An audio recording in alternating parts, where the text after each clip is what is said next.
وعلى آل سيدنا وأصحاب سيدنا مولانا محمد وبارك وسلم. سبحان ربك رب العزة عما يصفون وسلام على المرسلين والحمد لله رب العالمين. الصلاة والسلام عليك يا رسول الله وعلى آلك وأصحابك يا حبيب الله. ٹوٹے دلوں کے سہارے محمد، ٹوٹے دلوں کے سہارے محمد، بیچاروں کے چارے محمد، ٹوٹے دلوں کے سہارے محمد، بیچاروں کے چارے محمد. اور قبر میں حشر میں اور پل سے گزرتے، اور قبر میں حشر میں اور پل سے گزرتے، لگاؤں میں تیرے نعرے محمد، لگاؤں میں تیرے نعرے محمد.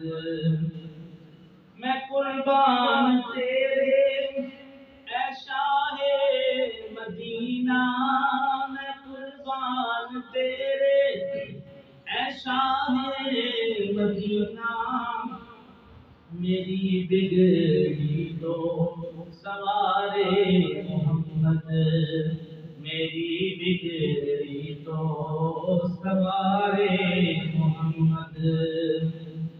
مزہ ان دنوں میں آیا زندگی کا،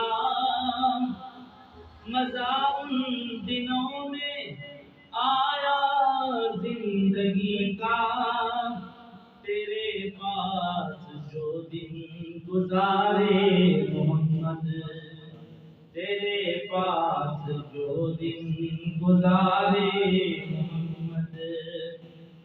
سید ہاشمی کی آرزو ہے یہی، سید ہاشمی کی آرزو ہے یہی، کبھی آؤ گھر میں ہمارے محمد، کبھی آؤ گھر میں ہمارے محمد، ٹوٹے دلوں کے سارے محمد.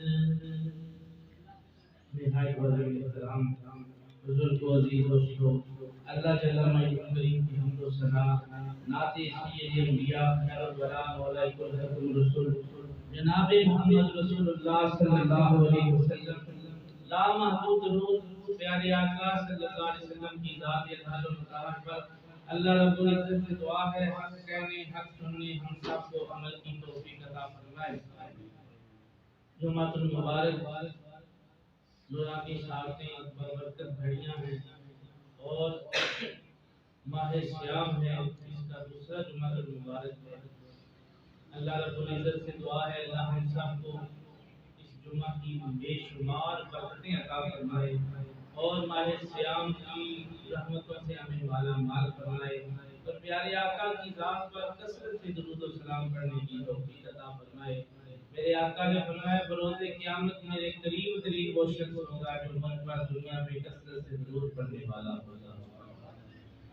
اللہ تبارک و تعالی ہم سب کو حضور صلی اللہ علیہ وسلم سے شریفوں کی محبت اور ان کی سنت پر عمل پیرا ہونے کی توفیق عطا فرمائے.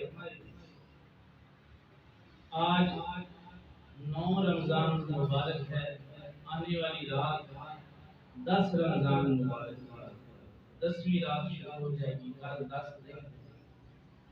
تاریخ اسلام میں 10 رمضان المبارک بڑی ہی اہمیت کا دن ہے.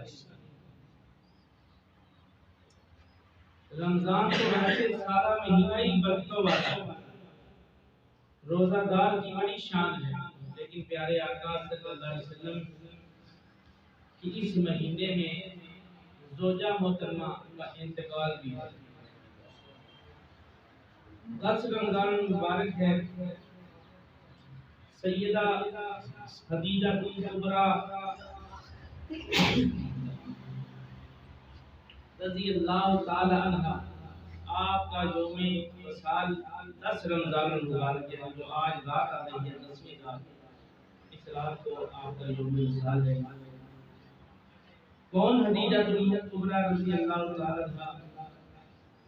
آپ پہلی محسنہ اسلام ہیں اور وہ خوبصورت اور عظیم ہستی ہیں جن کے بارے میں آتا ہے کہ ساری کائنات یہ خواہش رکھتی ہے کہ وہ حضور صلی اللہ علیہ وسلم کے در پہ آ جائے اور چہرہ مصطفیٰ کی زیارت کرے اور باغ رسالت میں آ کے حضور کے فیض و برکات حاصل کرے، حضور صلی اللہ علیہ وسلم کی میٹھی میٹھی گفتگو سنے۔ لیکن حضور علیہ الصلوۃ والسلام فرماتے ہیں میں یہ خواہش رکھتا ہوں کہ میں خدیجہ کبریٰ کے پاس جاؤں اور اس کی میت میں بیٹھوں، اس کا ساتھ مجھے نصیب رہے اور زیادہ سے زیادہ وقت میرا خدیجہ کے پاس گزرے۔ حضرت خدیجہ کبریٰ رضی اللہ تعالی عنہ آپ وہ ہستی ہیں کہ آپ کے بارے میں میرے آقا صلی اللہ علیہ وسلم نے فرمایا کہ خدا کی یاد کے بعد اگر مجھے سب سے زیادہ دنیا میں کسی سے محبت ہے تو خدیجہ کبریٰ رضی اللہ تعالی اور خدیجہ کبریٰ رضی اللہ تعالی عنہ وہ ہستی ہے کہ میرے آقا کو ان کا ذکر کرنا بڑا پسند ہے۔ فرمایا جو خدیجہ کو یاد کرے اس کے دنیا سے رخصت ہو جانے کے بعد بھی فرمایا میں اس سے محبت کرتا ہوں، میں اس سے محبت کرتا ہوں۔ حضور صلی اللہ علیہ وسلم کی تمام ازواج مطہرات مومنوں کی مائیں ہیں۔ قرآن کی آیت کریمہ سورہ احزاب کی آیت کریمہ 6 نمبر میں آیت تلاوت کی ہے 22واں پارہ۔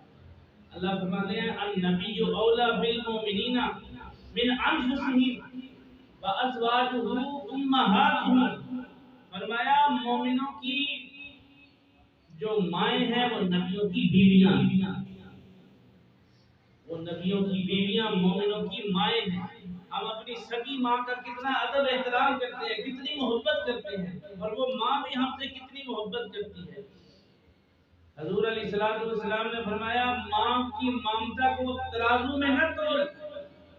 مولانا روم نے حکایت لکھی، آپ فرماتے ہیں کہ ایک شخص کسی عورت کی پیار میں محبت میں فریفتہ ہو گیا، گرفتار ہو گیا، اس نے ویسے ہی اس کو آزمانے کے لیے کہا کہ جا اپنی ماں کا دل نکال لا، کلیجہ نکال کے لیا۔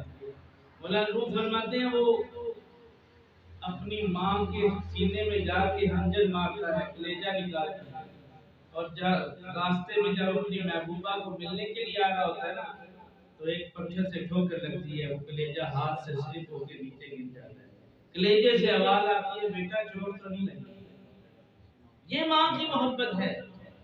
لیکن وہ دیوانہ پاگل جب اس عورت کے پاس پہنچتا ہے تو عورت کہتی تو اپنی ماں کا نہیں بن سکتا، میرا کیا بنے گا؟ وہ ماں سے بھی جاتا رہا، اس بدبخت عورت سے بھی جاتا رہا، تو معلوم ہوا ماں کی محبت بڑی اعلیٰ ہے۔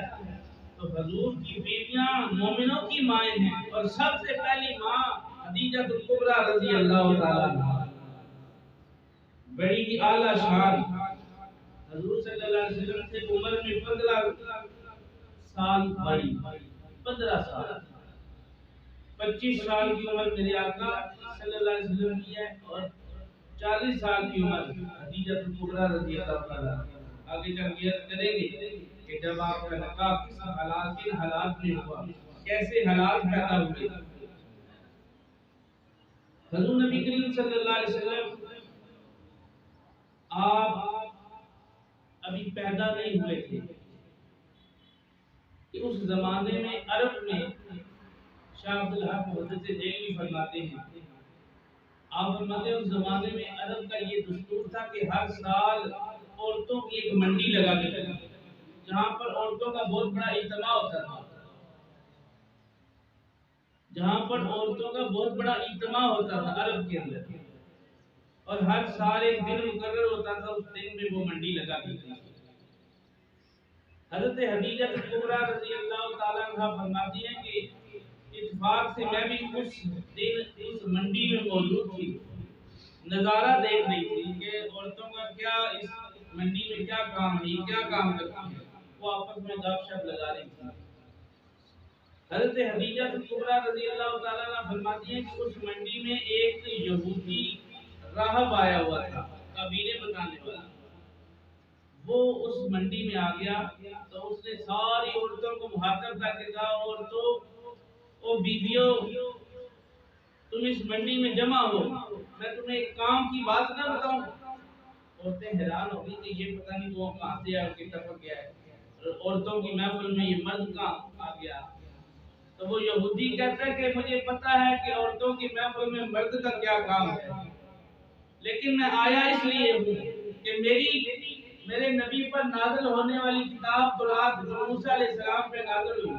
فرمایا وہ تورات کتاب یہ بتا رہی ہے کہ اللہ کا آخر الزمان پیغمبر محمد مصطفیٰ صلی اللہ علیہ وآلہ وسلم ان قریب اس مکے کی وادی میں پیدا ہونے والے ہیں، اور میں تمہیں یہ خوشخبری سنانے آیا ہوں۔ میری کتاب تورات بتاتی ہے کہ وہ عورت بڑی خوش نصیب، بڑی خوش بخت ہوگی، بڑی خوش اخلاق والی ہوگی، بڑی قسمت والی ہوگی، بڑی دھنی ہوگی جو اس سے نکاح کر لے گی، بڑی پیار والی ہوگی اور بڑی نصیبوں والی ہوگی۔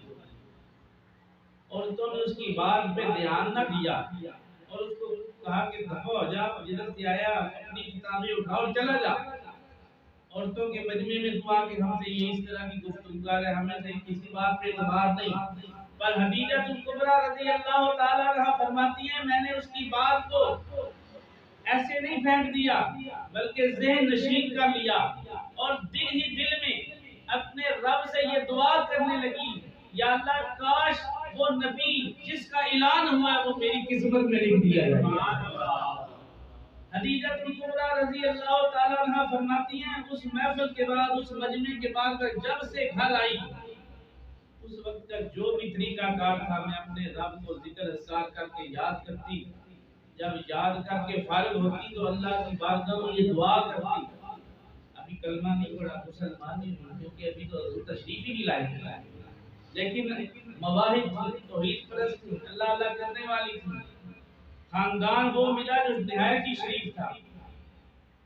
آپ فرماتی ہیں کہ میں اس وقت دعا یہ کرتی، یا اللہ پاک یہ جو میں نے ذکر کیا ہے، وظیفہ کیا ہے، یہ میں اپنی ذات کے لیے نہیں کاری، میں اس لیے کاری ہوں کہ وہ تیرا پیغمبر میری قسمت میں لکھ دے۔ حالانکہ خدیجہ کبریٰ رضی اللہ تعالیٰ عنہ آپ کے 2 نکاح ہو چکے تھے اور آپ کے دونوں حامد فوت ہو چکے تھے، جن میں سے پہلے حامد میں سے ایک بیٹا پیدا ہوا جس کا نام حالہ تھا، اور دوسرے حامد میں سے بیٹا پیدا ہوا جس کا نام انہوں نے لکھا ہے کہ کئی نام لکھا ہے، مختلف روایات میں ہندا بھی نام لکھا گیا ہے۔ ہند نامی نوجوان بھی پیدا ہوا، اور یہ نوجوان حضور صلی اللہ علیہ وسلم کے 12ویں صحابی بھی بنے۔ یہ دونوں بیٹے حضرت خدیجہ کبریٰ رضی اللہ عنہ، آپ بیوہ ہو چکی تھی، دونوں حامد جگہ بعد دیگرے فوت ہو چکے تھے، اور آپ کی عمر مبارک 40 سال کی ہوئی تو ارد گرد شور مچنا شروع ہو گیا۔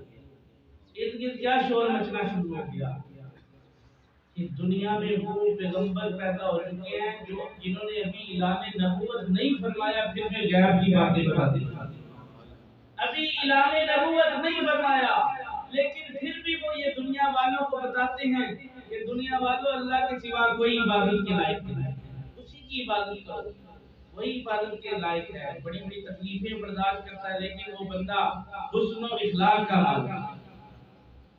حضرت خدیجہ کبریٰ رضی اللہ تعالیٰ عنہ فرماتی ہیں کہ میں ایک روز ایک بازار کی گلی سے گزر رہی تھی، پردے کی حالت میں گزر رہی تھی، اچانک میں نے آواز سنی کہ وہ پیکرے دلربا بن کے آیا، وہ پیکرے دلربا بن کے آیا، وہ روح ارض و سما بن کے آیا، سب رسول خدا بن کے آئے، وہ حبیب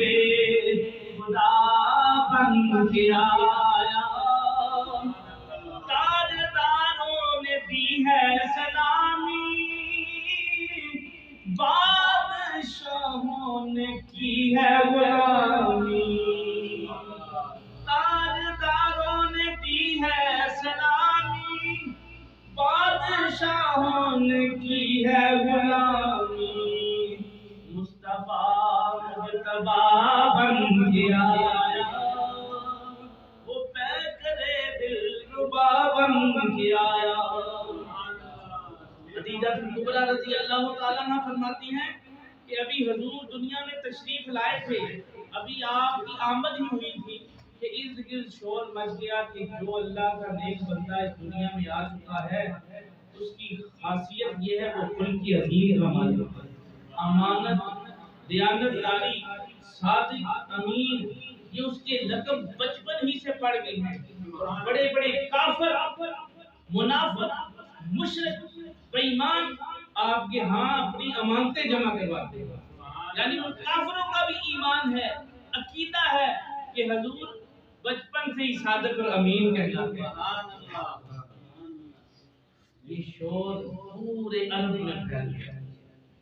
سیدہ خدیجہ کبریٰ رضی اللہ تعالی عنہ فرماتی ہیں کہ پورے عرب میں شور پھیل گیا، حضور کی شہرت بڑھنے لگی۔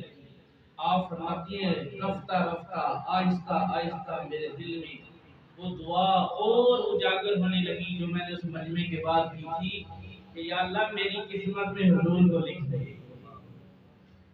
سیدہ خدیجہ کبریٰ رضی اللہ تعالی عنہ فرماتی ہیں کہ ایک وقت آیا کہ پیارے آقا صلی اللہ علیہ وآلہ وسلم آپ نے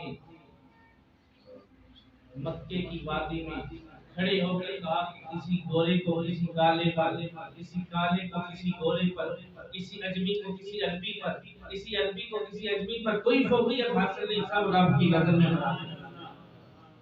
ایک ہی صف میں کھڑے ہو گئے محمود و ایاز، نہ کوئی بندہ رہا نہ کوئی بندہ نواز۔ علامہ اقبال نے لکھا، فرمایا کہ حضرت خدیجہ فرماتی ہے میں نے حضور کی ایسی شان دیکھی، ایسا مرتبہ دیکھا کہ جہاں میں نے کسی کو امان ملی تو امان ملی تو کہاں ملی میرے جرم خانہ خراب کو تیرے اس میں بندہ نواز میں۔ فرمایا اگر کسی کو کوئی پناہ دینے والا نہ نظر آتا وہ دائیں دیکھتا، بائیں دیکھتا، آگے دیکھتا، پیچھے دیکھتا، مایوس ہو جاتا، لیکن اس کے ذہن میں ایک خیال آ جاتا، اس کو شعور اس کا بیدار کر دیتا اور وہ اپنے ذہن کو دوڑاتا ہوا سیدھا بارگہ رسالت میں آ جاتا۔ خدیجہ کبریٰ نے یہ شان دیکھی، آرزو بڑھتی چلی گئی، دعائیں اور التجائیں اور بڑھتی چلی گئی۔ ایک سال ایسا آ گیا کہ مکے کی وادی قحط میں مبتلا ہو گئی، مال کم ہو گیا، مال مویشی مرنے لگ پڑے، بارشیں ختم ہو گئی، اور اس دوران جتنے بھی تاجر تھے سب کو نقصان ہوا۔ مکے میں کوئی بڑے سے بڑا تاجر ایسا نہیں تھا۔ تفسیر البیان علامہ اسماعیل حقی اور سیرت کی ساری کتابوں نے یہ لکھا ہے کہ مکے میں کوئی بھی ایسا تاجر باقی نہ تھا جس کو بڑے سے بڑا نقصان مال میں تجارت میں نہ ہوا ہو، لیکن خدیجہ کبریٰ رضی اللہ تعالیٰ عنہ وہ واحد خاتون تھی جن کو کوئی نقصان نہیں ہوا، بلکہ آپ باقی تاجروں کی نسبت 11 گنا منافع لے کے 11 گنا منافع ہوا۔ حضرت خدیجہ کبریٰ رضی اللہ تعالیٰ عنہ آپ کے یہ نہیں کہ اسلام لانے کے بعد آپ اسلام کی وہ پہلی خاتون ہیں جنہوں نے اسلام قبول فرمایا، عورتوں میں سب سے پہلے۔ یہ نہیں کہ آپ اسلام لانے کے بعد پردہ فرمایا کرتی تھی، بلکہ آپ کی سیرت میں آتا ہے کہ آپ اسلام لانے سے قبل ہی پردہ فرمایا کرتے ہیں۔ آپ کے والد حویلد تھے اور آپ کے گھر کا جو ماحول تھا وہ اس طرح کا تھا کہ وہ بتوں کی پوجا نہیں کرتے تھے، وہ سارا خاندان شرافت سے بھرا ہوا تھا، اور حضور سے بچپن سے کیا نسبت تھی کہ چوتھی پشت میں جا کے حضور سے سلسلہ نسب جا ملتا۔ سیدہ خدیجہ کبریٰ رضی اللہ تعالیٰ عنہ یہ خاندانی رشتہ بھی تھا، ادھر حسن اخلاق کے پیکر حضور سرور کائنات تھے اور ادھر ایماندار تاجرہ خدیجہ کبریٰ رضی اللہ تعالیٰ۔ حضرت خدیجہ کا کوئی بہن اور کوئی بھائی نہیں تھا، آپ اکیلی تھی جو اپنے باپ کی نسل میں سے پیدا ہوئی والد کی بیٹی تھی، اور آپ وہ تاجرہ تھی۔ فرمایا کہ اپنے آپ کو بازار میں کبھی نہیں لے کے گئے، کبھی بھی تجارت کی غرض سے بازار نہیں گئی، پردے کا یہ عالم تھا۔ جب بھی جاتی تو پردے کی حالت میں جاتی، اگر جانا پڑ بھی جائے، ورنہ آپ نے اپنا غلام میسرہ رکھا ہوا تھا جو بازار جا کے تجارت کرتا تھا لوگوں کے ساتھ، اور اس سے بھی ملنے کے لیے آپ نے اپنی ایک لوٹی غلام رکھی ہوئی تھی جس کا نام نفیسہ تھا۔ حضرت حدیجہ کبریٰ نے اپنی لونڈی نفیسہ کو حکم دیتی جاؤ میسرہ کو بولو یہ کام کرائے، یہ کام کرائے، یہ تجارت کرے، وہ تجارت کرے، بات دور نکل جائے گی۔ حضرت حدیجہ کبریٰ رضی اللہ تعالیٰ عنہ فرماتی ہیں کہ جب حضور صلی اللہ علیہ وسلم قید کا زمانہ تھا تو حضور علیہ السلام کے چچا ابو طالب نے ایک روز آپ کو بلایا اور عرض کی اے پیارے محمد صلی اللہ علیہ وسلم، میرے بھتیجے قید پڑ چکا ہے اور تجارت کے بڑے بڑے ٹھیکیداروں کو، تاجروں کو بڑا نقصان ہوا ہے، میں چاہتا ہوں کہ ایک ایسی خاتون ہے جس کا نام حدیجہ ہے، آپ اس کے ساتھ اس کا مال لے کر تجارت کے لیے ملک شام تشریف لے جائیں، ہو سکتا ہے آپ کے جانے کی وجہ سے اللہ آپ کو بھی نفع عطا فرمائے، حدیجہ کو بھی نفع عطا فرمائے، ہمارا بھی کام بن جائے۔ میرے آقا نے فرمایا نہیں، میں نہیں جاؤں گا، میرے نصیب میں میرے رب نے جو لکھا ہے کسی کو میری ضرورت ہوئی تو خود ہی آ جائے گا۔ حضرت حدیجہ کو یہ بات جب پتہ چلی تو آپ فرماتی ہے کہ یہی موقع تھا حضور کی طرف بڑھنے کا، حضور کو حضور کے حالات جاننے کا، آپ کی شخصیت سے واقف ہونے کا۔ آپ فرماتی ہیں میں نے اپنے غلام میسرہ کے تھرو یہ میسج بھیجا کہ جاؤ حضور کو کہو میرا مال لے کر تجارت کے لیے جائیں۔ میسرہ کہتا ہے کہ اگر میں گیا شاید حضور انکار کر دیں، میسرہ نے نفیسہ کو بھیجا، نفیسہ ابو طالب کے پاس آئی اور حضور صلی اللہ علیہ وسلم کے سامنے ساری بات رکھی۔ میرے آقا نے فرمایا اچھا چل میں تیرا مال لے کر تجارت کے لیے جاؤں گا۔ نبی ہوتا ہی وہ ہے جو اللہ کے حکم کے بغیر چلتا ہی نہیں ہے، فرمایا مجھے میرے رب نے حکم دے دیا اس لیے میں تیرا مال لے کے جاؤں گا، ورنہ بڑے بڑے تاجر تھے، بڑی بڑی آفریں ہوتی، سرکار نہیں گئے۔ حدیجہ کبریٰ کی جب باری آئی تو سرکار نے انکار بھی نہیں کیا، سرکار نے انکار نہیں کیا، مال لیا۔ میسرہ کو 3 باتیں سنا کے حضرت حدیجہ نے ساتھ بھیجا، فرمایا پہلی بات یاد رکھ حضور صلی اللہ علیہ وسلم کے ساتھ ساتھ رہنا اور دیکھنا حضور معاملات کیسے طے کرتے ہیں، دوسری بات ایسے دیکھنا کہ حضور صلی اللہ علیہ وسلم تجارت کیسے کرتے ہیں، اور تیسری بات یہ نشین رکھ حضور صلی اللہ علیہ وسلم جیسے تمہیں کہتے جائیں ویسے کرتا رہے، اگر تم میرا غلام ہے تو حضور کی غلامی بھی تمہیں اختیار کرنی پڑے گی۔ اللہ اکبر۔ میسرہ کہتا ہے میں حضور کے ساتھ ہو گیا، 4-5 دن کا سفر تھا، میں اپنی قسمت پہ ناز کرتا ہوں کہ یہ زندگی کے 5 دن بڑے ہی انمول دن تھے کہ میں حضور کے ساتھ تھا۔ میسرہ کہتے ہیں میں حضور کے ساتھ ہو لیا، سفر شروع ہوا، ہم اس منڈی میں پہنچے جہاں مال کی تجارت ہو رہی تھی، لین دین بولیاں لگی تھی اور آوازیں دی جا رہی تھی کہ مجھے فلاں بت کی قسم کی یہ میرا مال خریدو، یہ بڑا پائیدار ہے، بڑا اعلیٰ ہے۔ جب حضور کی باری آئی تو میسرہ کہتے ہیں حضور کے سامنے ایک بد مذہب کھڑا ہو گیا اور آ کے کہتا ہے اگر تم نے اپنا مال بیچنا ہے تو تجھے قسم کھانی پڑے گی، لات و عزا کی، بتوں کا نام تھا لات و عزا، تجھے لات و عزا کی قسم کھا کے اپنا مال بیچنا پڑے گا ورنہ میں تجھ سے تیرا مال نہیں خریدوں گا۔ پیارے آقا مسکرائے، کیا سبحان اللہ، پیارے آقا مسکرائے اور فرمایا جا تجھے لات و عزا کی پڑی ہوئی ہے، میں محمد رب کا ماننے والا ہوں، میں تم کی قسمیں نہیں کھانے والا، میں اپنے رب کی قسم کھا سکتا ہوں لیکن قسم کھانے سے مال بک جاتا ہے، برکت نہیں رہتی ہے۔ وہ بڑے بڑے تاجروں غور سے دیکھو سنو، میرے آقا نے فرمایا قسم کھا کے مال نہ بیچو، مال تو بک جائے گا برکت نہیں دے گی، فرمایا تو نے لینا ہے تو لے ورنہ جا کام کر، میرا سوچا میرے رب کے ساتھ ہوتا۔ یہ کون کہہ رہا ہے؟ پیارے آقا کہہ رہے ہیں۔ ادھر دکاندار مایوس ہو جاتا ہے کہ پتہ نہیں کیا بنے گا۔ میرے دوستو وقت قلیل ہے ورنہ میں آپ کو مزید بتاتا، آخری 2 باتیں۔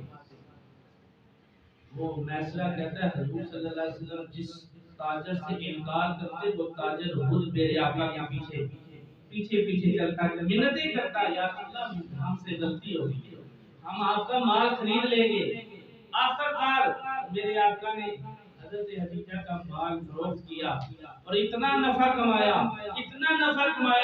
فرمایا کہ پورا مکہ حیران رہ گیا کہ جتنا نفع کما کے سرکار لے گئے آج تک کوئی عرب کا تاجر لے کے ہی نہیں آیا۔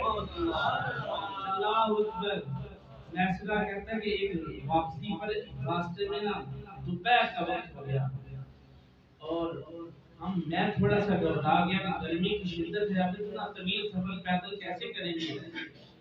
میسرہ کہتا ہے کہ میں تھوڑا سا گھبرایا تھا کہ آسمان سے ایک بادل کا ٹکڑا آیا، اس نے سایہ کر دیا اور اس کے سائے کے نیچے ہم اتنی دیر تک چلتے رہے جتنی دیر تک کسی جگہ پہنچ نہیں۔